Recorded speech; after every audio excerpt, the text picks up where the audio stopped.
invite you to stand for the reading of the Gospel. The Holy Gospel according to St. John. Jesus said, "As the Father has loved me, so I have loved you. Abide in my love. If you keep my commandments, you will abide in my love, just as I have kept my Father's commandments and abide in his love.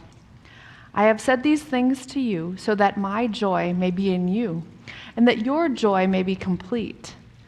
This is my commandment, that you love one another as I have loved you. No one has greater love than this, than to lay one's life for one's friend. You are my friends if you do what I command you. I do not call you servants any longer, because the servant does not know what the master is doing. But I have called you friends, because I have made known to you everything that I have heard from my Father. You did not choose me, but I chose you. And I appointed you to go and bear fruit, fruit that will last, so that the Father will give you whatever you ask him in my name. I am giving you these commands so that you may love one another." The Gospel of the Lord. Please be seated.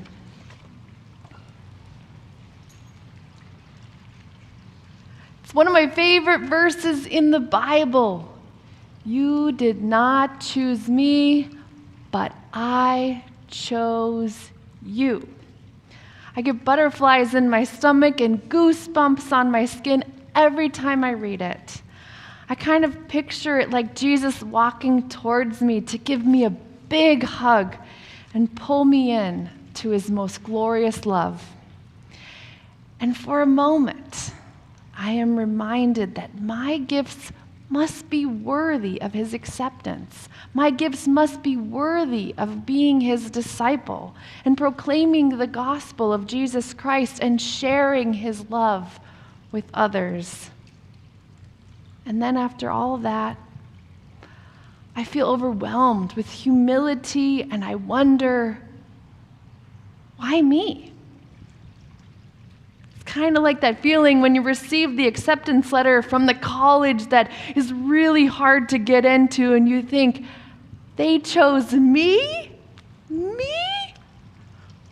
Wow. Or when you hear the news that you got the job that you thought was a major long shot. In fact, you're not even sure why you applied, because you never thought in a million years they were going to choose you. But they did. They chose you.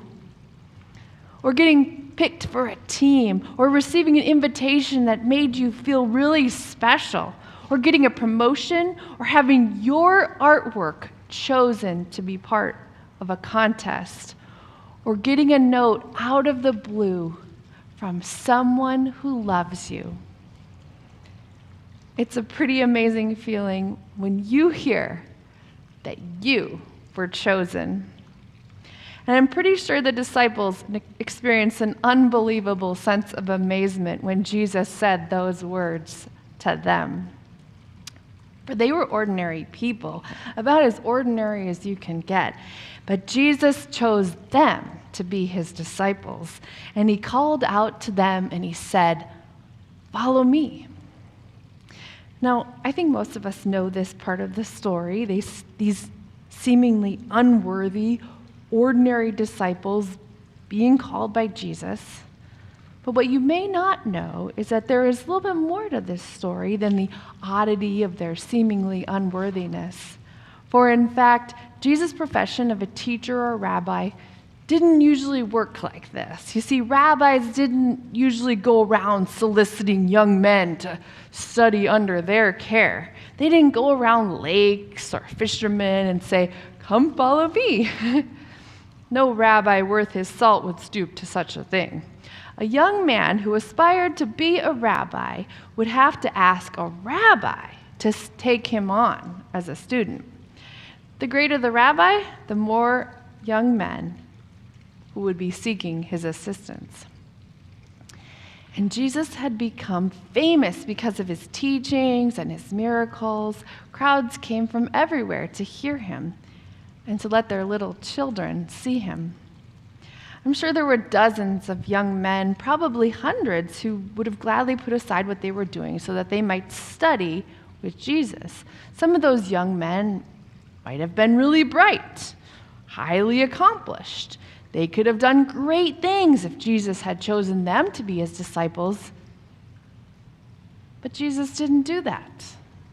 Jesus chose 12 unscholarly, thick-headed, sometimes denying, sometimes doubting men to be his disciples. We wonder what Jesus was thinking when he chose those men. His choices seem so odd. And yet, the growth of the first century church shows that Jesus chose well.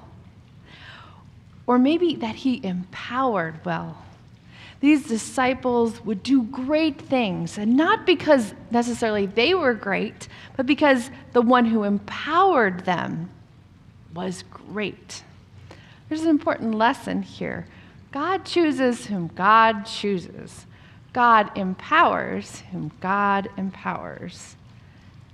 And if there is nothing else you remember from this sermon today, I would like you to remember this. God has chosen you. You are worthy of his acceptance. Your gifts are perfectly suited to be his disciple, and you are worthy to proclaim the gospel of Jesus Christ and to share his love with others. And even if you don't know what your gifts are at this point, that's okay. Maybe you're already using them. Maybe you don't even know it. And maybe you do. I'm blessed to see some of you on a regular basis using your gifts for the glory of God here at Living Water Lutheran Church, and it is such a beautiful thing. And I know that many of you are using your gifts not only in the church, but you're also using them in the community and beyond, and even in your homes. And I know that many of you have the gift of music, the gift of art or teaching. Some of you have the gifts of listening or speaking or leading. Some of you have the gifts of caring or helping or hospitality. Some of you have the gifts of administration or organization.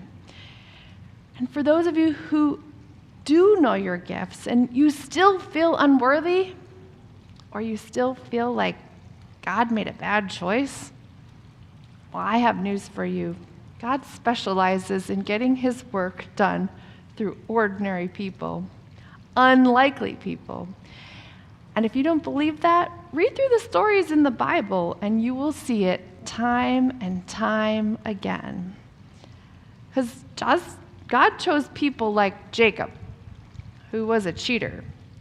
God chose Joseph, who was a really snotty kid. God chose Moses, who begged God to take him off the hook. God chose Peter, who denied Jesus 3 times. God chose Paul, who at the time was persecuting Christians.